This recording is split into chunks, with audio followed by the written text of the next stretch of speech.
Bonjour à tous, on se retrouve aujourd'hui pour la review de SmackDown du 27 mars 2020. Mais avant de débuter par les résultats de ce show, on est obligé de parler de WrestleMania. Voilà les news qui tombent. Alors vous savez que moi j'ai pas envie de me faire spoiler le show en lui-même, les résultats, parce qu'on sait que voilà, le show a été enregistré il y a quelques jours. Mais voilà, il y a des choses quand même qui sont intéressantes à savoir. Et la grosse news, c'est que Roman Reigns n'a pas pris part à WrestleMania. Voilà, Roman Reigns qui a eu une leucémie, si vous vous rappelez bien, qui est voilà, un peu sous protection en ce moment et qui a décidé, voilà, avec tout ce qui se passe, de ne pas aller à WrestleMania. Et je le comprends tout à fait. Voilà, il y avait peut-être trop de risques, il y a trop de risques pour lui en ce moment. Et c'est une décision qui est très lourde pour la WWE parce que voilà, c'est quand même le main event de Mania. Alors je ne sais pas comment ils vont arranger ça, qui va affronter Goldberg. Je n'ai pas lu les rumeurs, je ne sais pas du tout. Peut-être moi, ce que j'imaginais, c'était le gagnant de Bray Wyatt, John Cena, affronte Goldberg le lendemain. Je trouvais ça intéressant, je trouvais que ça avait du sens. Maintenant, est-ce qu'ils vont faire ça? Je ne crois pas. Et on apprend aussi que d'autres superstars ne vont pas à WrestleMania. On a appris que Andrade ne serait pas à Mania, The Miz ne serait pas à Mania, Rey Mysterio ne serait pas à Mania. Donc ça commence à faire quand même pas mal de noms. Il y a Asuka aussi, Dana Brooke. Donc voilà, ça fait pas mal de noms. Et à ce qui paraît, on peut en sortir d'autres dans les prochains jours. Donc c'est très compliqué, c'est très très dur là pour la WWE ce qui se passe.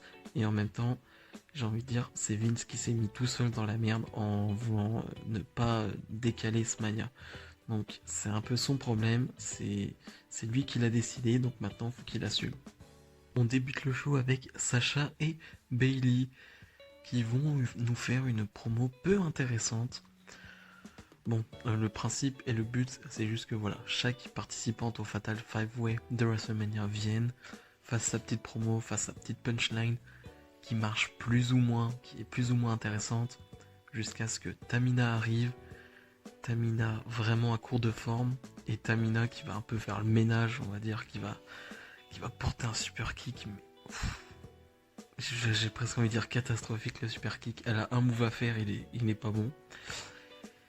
Mais bon, elle ne veut pas attaquer Bailey et Sacha, qui vont elles s'enfuir. Donc on finit avec Tamina seule sur le ring.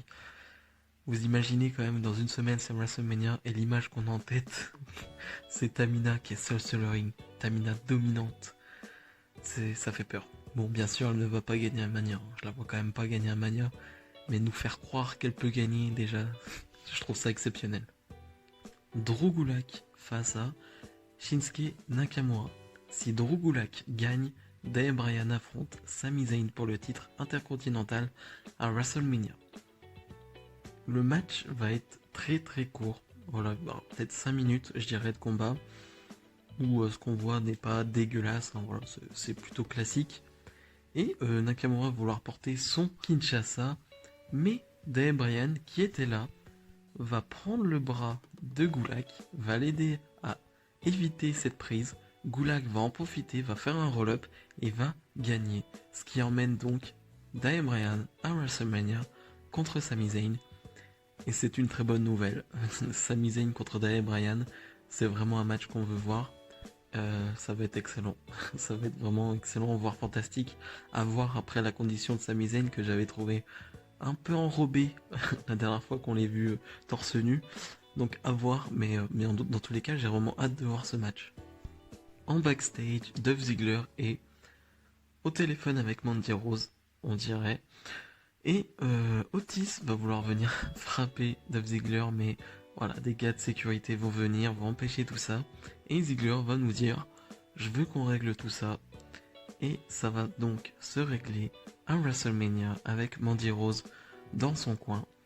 Bon, on s'en doutait qu'il allait avoir un match entre les deux à Mania, vu que la story dure depuis quelques semaines et qu'on n'a toujours pas eu de match entre les deux, donc c'est assez logique et assez prévisible. Maintenant, est-ce que j'ai une hype sur ce match? Non. Est-ce que je veux qu'Otis arrive à pécho Mandy? Oui. Elias va nous chanter une chanson pour se moquer de Baron Corbin qu'il affronte à Mania. Hein. un match qui va être extraordinaire. Bon, la chanson est pas terrible, hein, c'est un peu pipi caca, c'est un peu nul. Voilà, il va mettre la photo de Baron Corbin sur du PQ, enfin, c'est pas terrible. Et Elias, qui est un peu en hauteur, va se faire attaquer par Baron Corbin. Baron Corbin qui va le faire passer par-dessus la barricade et qui va le faire tomber, je dirais de quoi 4-5 mètres. Un bon bump, j'ai bien aimé ce bump. Le segment était un peu pourri, disons, la chanson et tout, mais le bump était vraiment pas mal.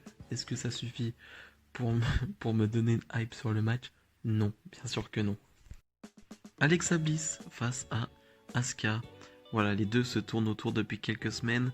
Enfin, disons que Nikki Cross, Alexa Bliss et les Kabuki Warriors se tournent autour depuis quelques semaines parce que Alexa Bliss et Nikki Cross veulent une chance pour le titre tag. Donc on a ce match. Et le match est plutôt bon. Alors, comme je le dis, je le répète, c'est hyper dur de juger un match sans public.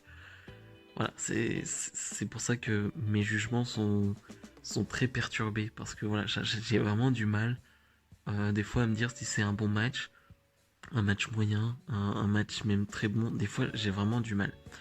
Là, j'ai trouvé le match plutôt bon, d'une dizaine de minutes. Alexa Bliss qui va faire des choses plutôt sympas. Hein. Alexa Bliss qui en face catch quand même beaucoup plus. Et Alexa Bliss sur une manœuvre finale plutôt sympa va l'emporter avec son DDT. Alors elle va gagner clean face à Asuka. C'est quand même quelque chose d'assez big hein, de gagner clean face à Asuka. Et donc j'imagine que voilà, Alexa Bliss et Nikki Cross vont avoir une chance pour le titre dans les prochaines semaines. Mais ouais, quand même une victoire assez surprenante. Surtout qu'Alexa Bliss n'avait pas de grosses victoires en solo ces derniers temps, donc assez surpris. Et on nous repasse un match qui sera Roman Reigns face à Triple H à WrestleMania 32. Alors un match que dans mon souvenir était très mauvais, disons très long, très lent. Et mon souvenir était plutôt bon. J'ai vraiment pas du tout aimé ce match. C'est du Triple H, c'est-à-dire qu'il faut faire dans les pics, il faut faire du très long, il faut faire du sensationnel, enfin voilà, toujours plus, mais pour moi c'était pas un bon souvenir avec la victoire de Reigns derrière qui était acquise, qui était, comment dire, pas surprenante du tout, on savait qu'il allait gagner, donc voilà, c'était pour moi pas un très bon souvenir. Firefly Funhouse de Bray Wyatt. Je crois que c'est la première fois que je chronique une Firefly Funhouse. C'est hyper compliqué à chroniquer parce qu'il y a tellement de choses, il y a tellement de références. Bray Wyatt va forcément nous parler de John Cena. Il va avoir sa lanterne, vous savez, qui a la tête de l'ancien Bray Wyatt. Il va lui dire eh oui, toi t'as perdu contre John Cena. Parce que oui, Bray Wyatt a perdu contre John Cena à WrestleMania il y a quoi, 4, 5, 6 ans, je ne sais plus. Et il va lui dire mais moi, je ne vais pas perdre. Et il va faire une sorte de jus justement pour être plus fort et pour battre John Cena. Il va y mettre plusieurs ingrédients. Il va y avoir des phrases du genre voilà, faut mettre ce genre d'ingrédients pour battre Cena, faut être plus fort, et il va mettre Ramblin' Rabbit dedans et il va prendre un malin plaisir justement à le mettre dedans et à le découper tout simplement. Il va boire ce jus et il va dire voilà, je me sens plus fort, je peux battre John Cena. Mais il ne veut pas seulement battre John Cena dans un match classique, voilà, il veut quelque chose de plus fun, et donc il défie John Cena dans un match Firefly Funhouse. C'est très vague, disons qu'on ne sait pas du tout ce que ça va être, mais dans tous les cas ça va être très fun. Voilà, je sens le truc avec grosse production parce que c'est enregistré, donc grosse production, beaucoup d'effets. Si c'est bien fait, ça peut être vraiment ultra divertissant, donc pourquoi pas. Franchement, parce que un Cena Wyatt en 2020, pas sûr, dans un match classique, pas sûr que ce soit dingue. Par contre, dans un match ultra produit, avec voilà, beaucoup de choses autour, voilà, ça peut être vraiment un truc très très beau à voir. Et en main event, les Usos face au New Day. Le gagnant affronte Miz and Morrison pour les titres tag à WrestleMania. Alors Usos contre New Day, c'est un match qu'on a vu mais des dizaines et des dizaines de fois. Et c'est toujours excellent. Là, le match est vraiment bon. Ils l'ont laissé du temps, ils les ont mis en main event. Mais, ce qui est dommage, c'est que le match va se terminer sur une disqualification. Parce que Miz et Morrison vont attaquer les Usos et les New Day. Ce qui fait qu'on va pas avoir de gagnant dans ce match. Et Michael Cole va annoncer que Miz et Morrison vont affronter le New Day et les Usos à Mania. Alors la manière dont c'est fait, c'est un peu relou parce que c'est le main event, tu termines sur ça. C'est pas terrible de terminer sur une DQ en main event, mais pour le principe d'avoir le triple threat à Mania, je suis pour. Parce que je voyais pas une des deux équipes perdre et je voulais vraiment avoir un match à 3 à Mania qui va être très intéressant. Maintenant, j'aurais aimé une stipulation en plus, un petit ladder, voilà, mais voilà, ça c'est moi. Mais disons que voilà, le match à 3 est assez logique vu la construction depuis quelques semaines, qui n'est pas folle, hein, c'est pas une construction incroyable, mais disons que c'est assez logique. Et au moins ça va nous donner un très bon match. Donc voilà, on va pas se plaindre. Mais disons que pour un main event, c'est un peu léger. Au final, en bilan de ce SmackDown, il n'y a pas grand chose à retenir quand même, hein. Alors il y a des résultats qui sont importants parce qu'ils vont déboucher sur des matchs à Mania. Mais dans l'absolu, tout ce que je vais retenir c'est la Firefly Funhouse de Bray Wyatt. Et c'est tout. Parce qu'il n'y a que ça qui était vraiment divertissant. Et le fait que voilà, ça débouche sur un match à Mania avec une stipulation face à Cena. Mais pour le coup c'était un SmackDown très très léger. C'est la fin de cette vidéo. Comme d'habitude, si ça vous a plu, n'hésitez pas à mettre le petit pouce bleu et à commenter. Voilà, ça me fera plaisir.